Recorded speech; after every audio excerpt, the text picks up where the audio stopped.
এসালামের গ্রুপের এখন যে আউটস্ট্যান্ডিং প্রিন্সিপাল বিভিন্ন সময় থেকে তো নেওয়া, এটা এখন প্রায় 28,000 কোটি টাকার মতো দাঁড়িয়েছে।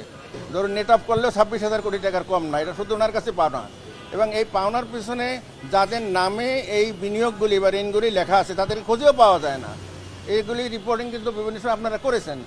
এর এগেনস্টে যে কোলেটারাল শো করা হয়েছে ইনফ্লেটেড 15-16 হাজার কোটি টাকা। আমাদের এই কেপিএমজি বাংলাদেশ ব্যাংকের অডিটর, আমাদের ব্যাংকের অডিটর, আমরা অডিট করে দেখেছি সর্বোচ্চ 1000 কোটি টাকাও হবে না। এই অবস্থার ভিতরে ব্যাংকের আর্থিক অবস্থা তো বোঝাই যায় স্বাভাবিক নয়। এর এগেনস্টে আমাদের ডিপোজিট আছে 28,000 কোটি টাকা, 26,000 কোটি টাকা ডিপোজিট আছে। তো বাংলাদেশ ব্যাংক বলছেন যে এই ডিপোজিটের যাতে কোনো রকমের ক্ষতিগ্রস্ত না হয় সেই জন্য রাষ্ট্রের পক্ষ থেকে বাংলাদেশ ব্যাংকের পক্ষ থেকে আমরা একটা উদ্যোগ নেব। সেই উদ্যোগটা হলো বিভিন্ন প্রক্রিয়া হতে পারে, যেমন আপনি শুধুমাত্র একটা শব্দ ব্যবহার করেছেন, গভর্নর সাহেব অন্তত আরও 5টা মার্জার হইতে পারে, অ্যামালগামেশন হইতে পারে, রিকনস্ট্রাকশন হইতে পারে, যেটা অ্যাপ্রোপ্রিয়েট হয়, বেল আউট হইতে পারে, যেটা অ্যাপ্রোপ্রিয়েট হয় সেটা চিন্তা করব। তো আপনারা আপনাদের মতামত কি? যে আমরা তো আমাদের সাথে স্যার দ্বিমত পোষণ করতে পারি না।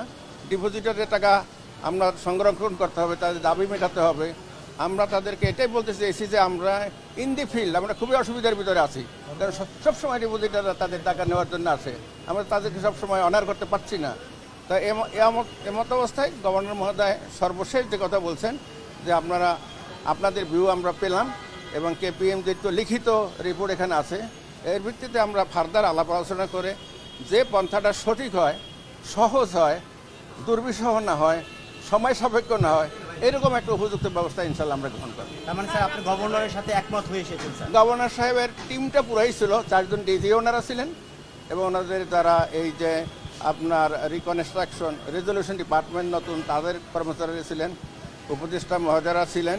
আমরা দ্বিমত পোষণ করতে, দ্বিমত না পোষণ করার কোনো কারণ নেই, কারণ আমরা তো এটাকে স্ট্যান্ড অ্যালোন আলাদাভাবে এককভাবে তো দাঁড় করার আর কোনো সুযোগ নেই।